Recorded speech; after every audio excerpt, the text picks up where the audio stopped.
Hello guys, in this video I'm going to show you how to add a station to your favorites in the Bonjour RATP application. The first thing you need to do is enter the app. Once you are done with that and you are in the home page, you should look down below and select the second option, which is schedules.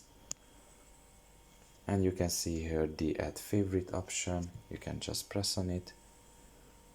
And up there in the search bar you can just write in the train, metro or bus station which you want, if you have anything specific in your mind, or you can just scroll down here and select one. You can just press on one of these and select further one, and you will be able to see that what you have selected will appear as your favorite in this page. So pretty much this is all about it. I hope this video was helpful to you. Thank you for listening and see you next time. Bye bye.